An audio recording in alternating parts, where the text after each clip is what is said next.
Oremos con la lección divina.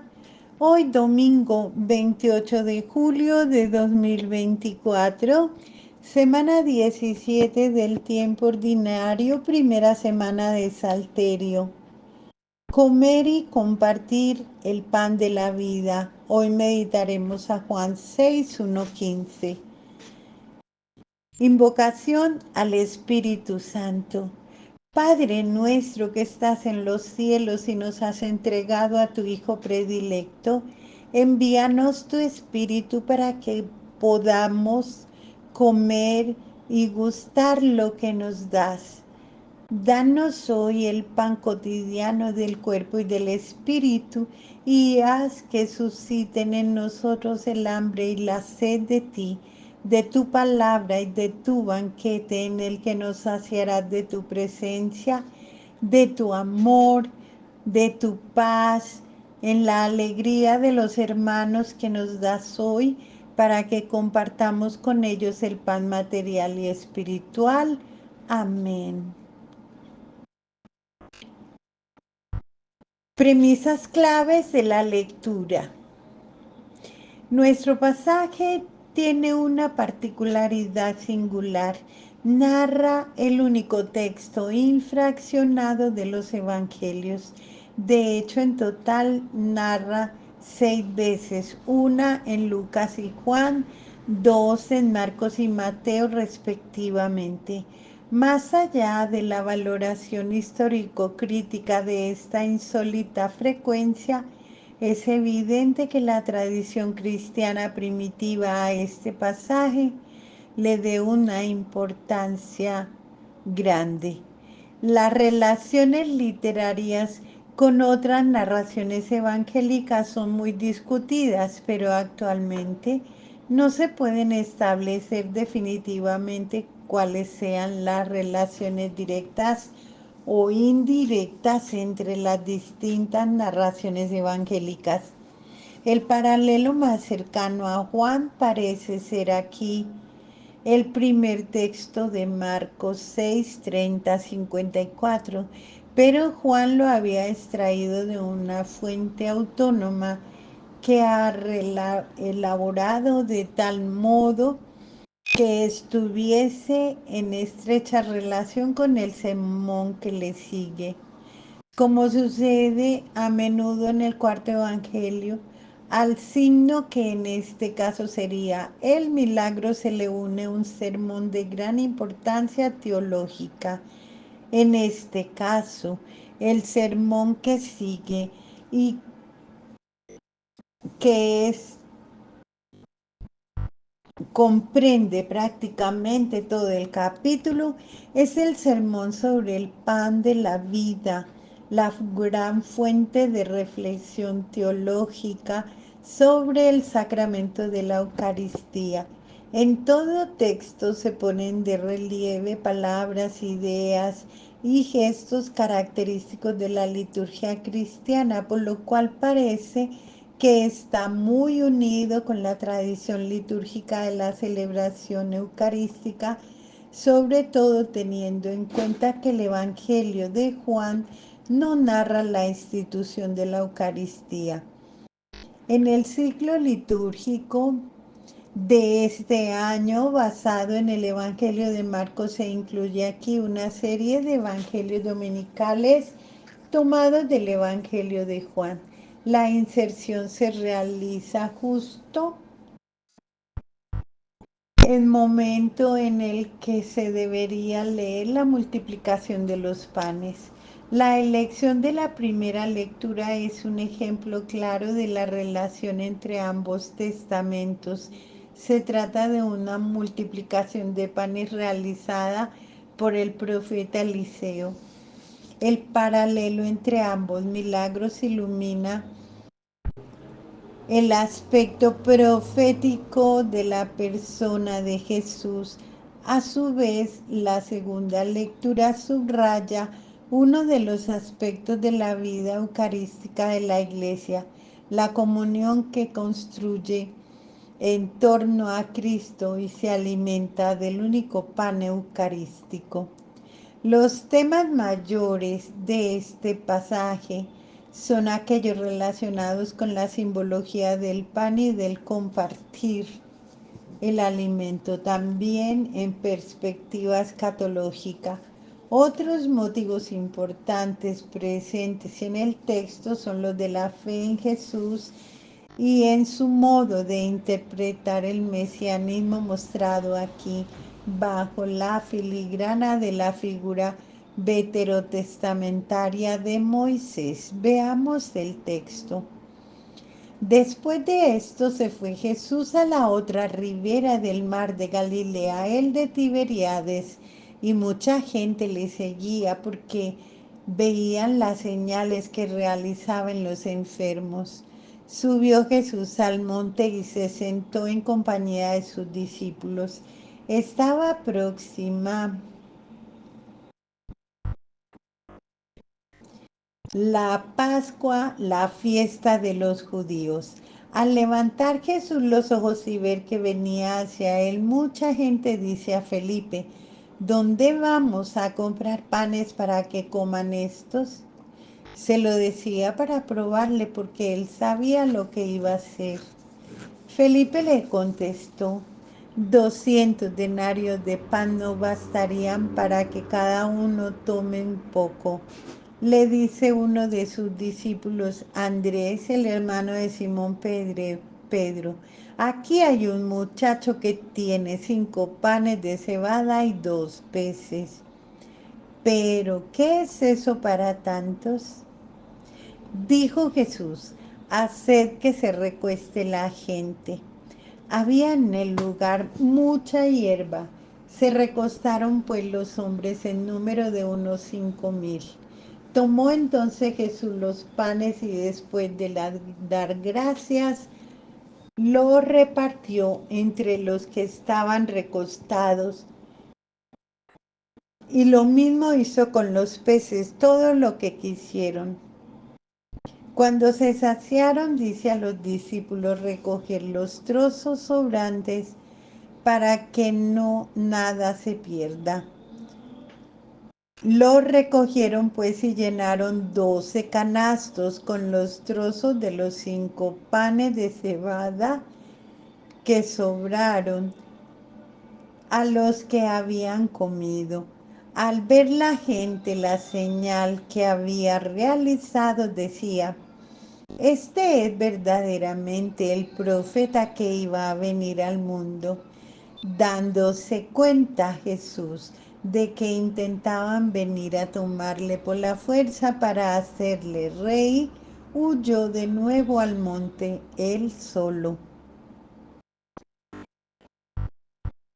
Vamos a ver por partes el texto para comprenderlo mejor. Veremos primero la introducción temporal, geográfica y litúrgica. Luego el diálogo preparatorio entre Jesús y los discípulos, el alimento multiplicado y sobreabundante y la reacción de Jesús y de la gente. Hagamos un espacio de silencio y dejemos que la palabra de Dios impregne el corazón y la mente. Estamos en primavera, la Pascua está próxima, el aire es fresco todavía y esto hace más fácil seguir y escuchar el ahora ya famoso, aunque discutido, Rabí de Nazaret. Mientras leemos y volvemos a leer, también yo lo siento hablar, haciendo una vez más los discursos extraños. ¿Cómo es posible dar de comer a esta muchedumbre inmensa que lo rodea por todas partes? Pocos panes, poquísimos peces. No tenemos miedo de perderlos mientras tratamos de dividirlos. Se multiplican a medida que los discípulos los distribuimos. Al final lo recogemos todo, un gran trabajo. Pero el pan en todas partes, en todo lugar, en cualquier tiempo, es un don precioso, sobre todo este pan. Vuelvo a emprender el camino con él, sin pararme, con el corazón más ligero y feliz por las grandes cosas que he visto hoy, pero también con algunas preguntas de más. Continúo mirando y escuchándolo para dejarme sorprender por sus gestos, sus expresiones, de su rostro, de su voz, de sus palabras. El libro de los signos del cuarto evangelio es este pasaje colocado en la parte del evangelio llamada libro de los signos, en los cuales se describen, se comentan los 7 grandes signos de la revelación, milagro y acción simbólica realizados por Jesús en este Evangelio. Los sermones y los signos están estrechamente relacionados. Los signos se explican con sermones teológicos y en los signos se presentan plásticamente los contenidos del sermón en una progresiva profundización de la revelación divina y en la consiguiente y reciente hostilidad hacia Jesús. Algunos, para tratar de esclarecer los particulares geográficos y cronológicos de este capítulo, proponen invertir la posición, pero eso no resolvería todos los problemas. Es mejor mantener y respetar lo que la tradición nos ha transmitido, aún teniéndolo presente problemas de tipo histórico, redaccional, para concentuar indebidamente algo que parece ser no ha tenido mucha importancia para el Evangelio. Jesús fue a la otra orilla del mar de Galilea, es decir, de Tiberíades. El lago se identifica con la doble denominación. La primera es la tradicional, la segunda se adopta solamente en el Evangelio de Juan, en el Nuevo Testamento. Quizás porque ha sido resaltada en la vida de Jesús y por lo tanto se ha hecho común en este nombre en el periodo sucesivo después de su muerte, sobre todo en el mundo helenístico. Mucha gente le seguía porque veían las señales que realizaba en los enfermos. Anteriormente encontramos una situación semejante en la cual muchos creyeron en Jesús porque habían visto los signos que realizaba. En ambas ocasiones Jesús muestra desaprobar tales motivaciones. Los signos de los enfermos, es decir, los milagros que Jesús había realizado en Galilea, no están narrados por Juan, a excepción de la cura del hijo del funcionario real. El mismo evangelista, sin embargo, deja entender con las palabras que no ha narrado todos los acontecimientos y que ha hecho una selección entre las muchas cosas que podría haber narrado en su evangelio. Subió Jesús al monte y se sentó en compañía de sus discípulos. No es posible situar en este monte a Jesús, que como Moisés se sienta rodeado de sus discípulos. Es un tema que también aparece en los otros evangelios. El gesto de sentarse para enseñar era propio de los rabinos, pero Juan, al contrario que Marcos, No señala que Jesús haya enseñado en esta circunstancia. Estaba próxima la Pascua, la fiesta de los judíos. En el cuarto evangelio se hace referencia a tres celebraciones de la Pascua de Jesús durante su vida pública. Esta sería la segunda. La primera está en el capítulo 2, verso 13, y la tercera en el 11:55, y hace comprender el ambiente religioso y teológico de todo lo que sucede en el capítulo 6. El pan dado por Dios como el maná, la subida al monte de Jesús, como Moisés el paso del mar, como sucedió en el Éxodo. El sermón centrado sobre el pan que viene de Dios, a propósito de la relación del maná que se dio en el desierto y la multiplicación de los panes, encontramos varios paralelos que hacen referencia. Algunos gestos de Jesús, por ejemplo, partir y distribuir el pan, como otros temas teológicos que tocará en el sermón siguiente, son referencias concretas al ceder pascual y a las lecturas a las litúrgicas de la sinagoga en dicha fiesta. La Pascua es pues una fiesta de primavera y de hecho Juan señala que había mucha hierba en aquel lugar. Jesús vio que venía hacia él mucha gente. Al principio de la narración parece ser que la gente lo seguía ya de antemano, mientras que Juan dice que muchedumbre sentía hacia él, venía hacia él. Tal vez aquí hay uno de los temas teológicos preferidos por Juan y muy subrayado en este capítulo, el venir hacia Jesús, expresión correspondiente a la adhesión total de la fe.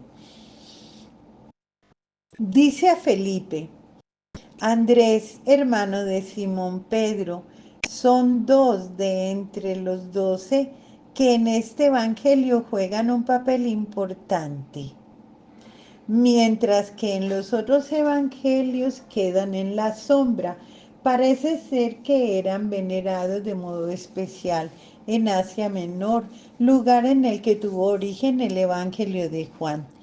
¿Dónde vamos a comprar panes para que coman estos? La pregunta a Felipe se justifica al ver, tal vez por el hecho de que venía de aquella zona geográfica. Si interpretamos esta pregunta a la luz de otras semejantes en el Evangelio, vamos a descubrir el valor cristológico. Preguntar de dónde proviene el don es preguntar también por quién es el donante, que en este caso es Jesús. Por tanto, la pregunta se dirige al origen divino de Jesús. Se lo decía para probarle, porque él sabía lo que iba a hacer. El poner a prueba la reacción del discípulo se expresa en un verbo que tiene normalmente un significado negativo de tentación, verificación o engaño. Esta frase se pone para hacer resaltar la duda que la pregunta procedente de Jesús ha suscitado como una expresión de ignorancia. 200 denarios de pan no bastan para que cada uno tome un poco. La cifra corresponde al salario de 200 días de trabajo de un obrero. Marcos se expresa de manera que hace pensar que una cantidad tal sea suficiente para cubrir la necesidad, pero Juan lo que quiere subrayar es la grandiosidad de la obra divina, y la proporción de los recursos humanos. A esto responde la pregunta inmediata de Andrés, pero ¿qué es esto para tantos? Aquí hay un muchacho que tiene 5 panes de cebada y 2 peces. El muchacho, a juzgar por las palabras doblemente diminutivas usadas en el texto griego, es justo un muchacho, una persona sin ninguna importancia social. El mismo término se usa en la segunda carta de Pedro para el siervo de Eliseo. Giesi, el pan de cebada, al contrario de trigo, era un alimento barato usado por los pobres. Parece ser que el alimento normal para una persona eran 3 panes. Nuevamente doble diminutivo, era el alimento que se consumía normalmente con el pan, los peces secos. Haced que se recueste la gente. Eran unos 5.000 hombres. En realidad, según el uso de la época, Jesús había dicho recostar, los hace recostar, tumbarse. La comida se debía tomar cómodamente, igual que en el ritual de la Pascua, y como era obligación en los banquetes, todas las narraciones evangélicas señalan el número de hombres. Tomó entonces Jesús los panes y después de dar gracias los partió, y lo mismo los peces.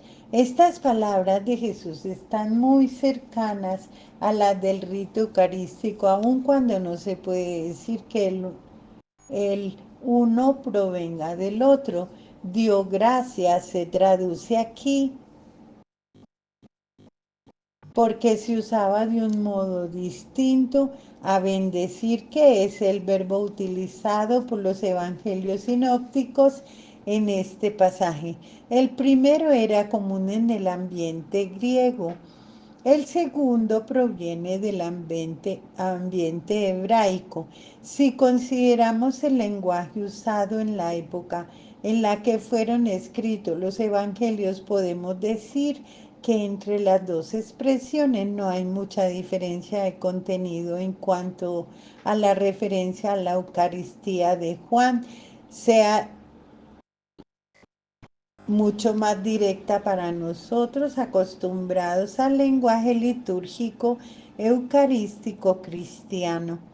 Tanto es verdad que el cuarto evangelio utiliza el mismo verbo, donde no encontramos ninguna diferencia. El sacramento, igual que el presidente de la mesa de Pascua, Jesús mismo, parte el pan y lo distribuye directamente a la gente. De igual modo hará en la última cena. Probablemente, sin embargo, los hechos han sucedido como narran los evangelios sinópticos. Jesús dio pan ya partido para que lo distribuyeran los apóstoles. La muchedumbre era demasiado grande para que él solo lo pudiera hacer. Juan quiere llamar la atención de sus lectores sobre la persona de Jesús, único y verdadero, del pan del cielo, verdadero dador. Observemos bien cómo se realizaron los hechos y la multiplicación sucede después de la división del pan, y la división ocurre después que un pequeño pone a su disposición todos sus irrisorios recursos. Aquellos pobres y pequeños panes se multiplican a medida que se dividen. Jesús multiplica lo que nosotros aceptamos un poco ciegamente para compartir con Él y con los otros. todo lo que quisieron y se saciaron. Es la abundancia prometida por los profetas en el tiempo de Chalón y para el alegre banquete escatológico. Por tanto, la muchedumbre no se equivoca cuando dice que Jesús es el verdadero profeta que tenía que venir a este mundo. Profeta que realiza la promesa divina de enviar profeta igual a Moisés y que inaugura los tiempos mesiánicos con un banquete abundante como habían prometido los profetas antiguos.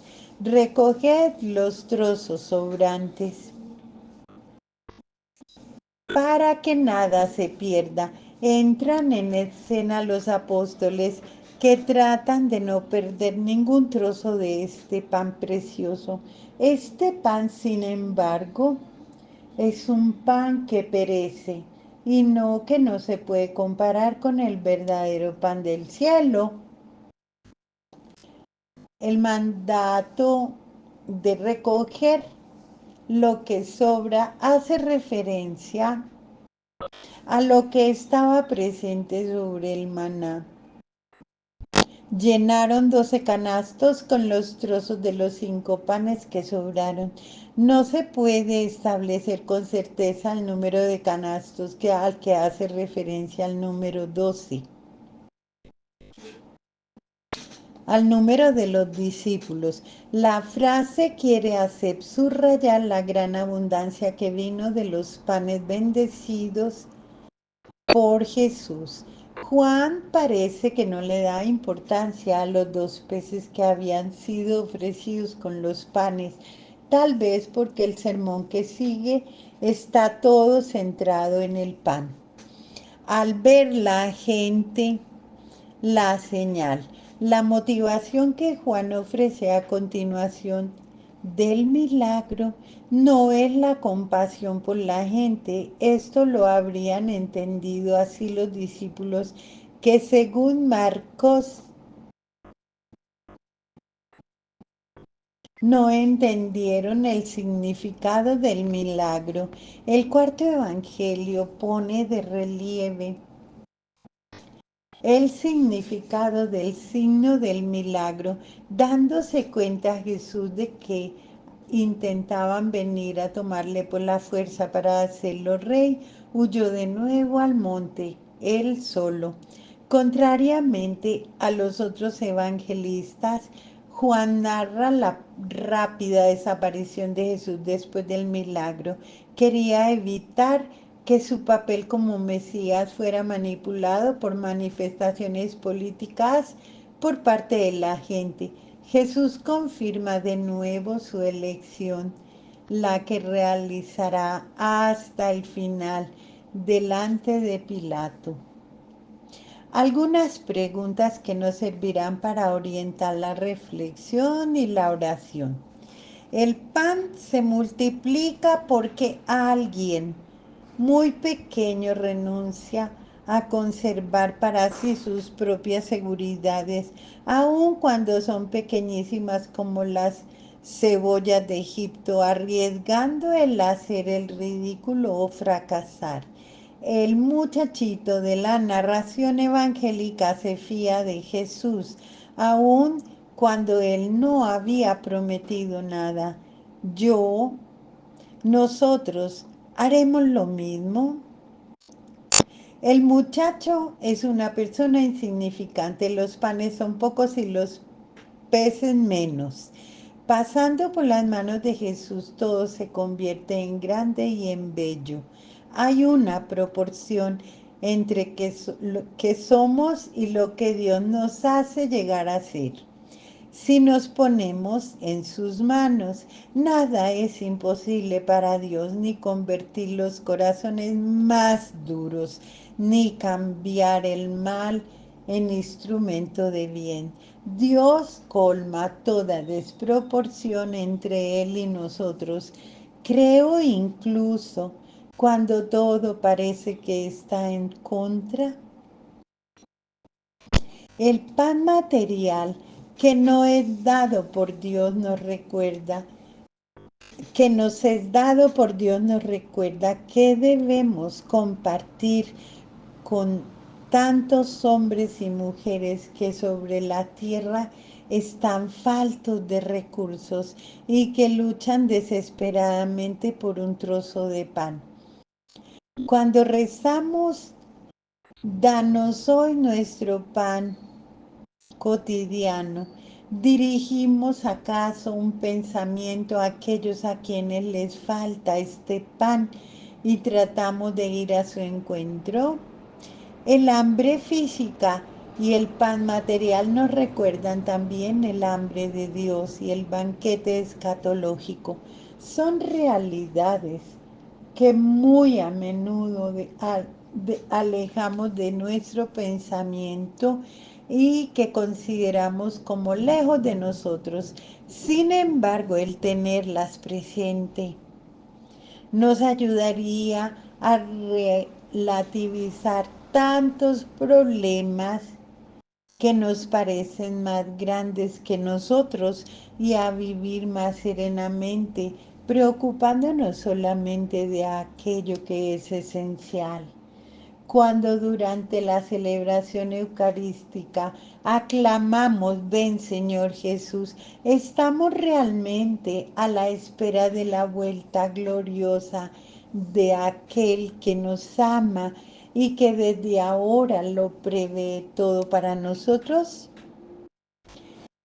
Oremos con el Salmo 147, versos del 1 al 11, alabando a Dios con un himno de sabor pascual, aquel que proporciona alimento y todo tipo de subsistencia a los pequeños de su pueblo y a todo ser viviente.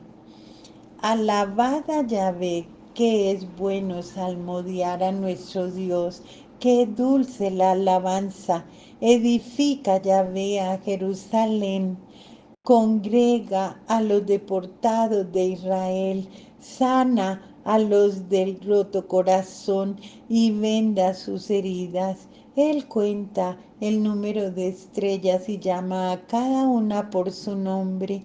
Grande es nuestro Señor y de gran fuerza. No tiene medida su saber. Yahvé sostiene a los humildes, hasta la tierra abate a los impíos. Cantad a Yahvé en acción de gracias, salmodiad a la cítara para nuestro Dios, el que cubre de nubes los cielos, el que da lluvia a la tierra y la prepara para hacer germinar en los montes la hierba y las plantas para usos del hombre, el que dispersa el ganado, su sustento a las crías del cuervo cuando chillan. No le agrada el brío del caballo ni se complace en los músculos del hombre. Se complace Yahvé en los que le temen, en los que esperan en su amor. Oremos. Te damos gracias, Padre nuestro, por la vida y el conocimiento que nos manifestaste por medio de tu siervo Jesús. A ti sea la gloria por los siglos de los siglos. Como este pan estaba disperso por los montes y después al ser unido se hizo uno, así sea unida tu iglesia de los confines de la tierra en tu reino, porque tuya es la gloria y el poder por Jesucristo eternamente. Te damos gracias, Padre Santo, por tu santo nombre que hiciste morar en nuestros corazones y por el conocimiento y la fe y la inmortalidad que nos diste a conocer por medio de Jesús tu siervo. A ti sea la gloria por los siglos. Tú, Señor omnipotente, creaste todas las cosas por causa de tu nombre y diste a los hombres la comida y la bebida para que disfrutaran de ella, pero además nos has proporcionado una comida y una bebida espiritual y una vida eterna por medio de tu siervo. Ante todo te damos gracias porque eres todopoderoso. A ti sea la gloria por los siglos. Acuérdate, Señor, de tu iglesia para librarla de tanto mal, de todo mal y hacerla perfecta en tu amor y congrégala de los cuatro vientos y ya santificada en el reino que has preparado para ella, porque tuyo es el poder y la gloria por siempre, Señor. Que venga tu gracia y que pase este mundo, Hosana al Hijo de David, por los siglos de los siglos. Amén.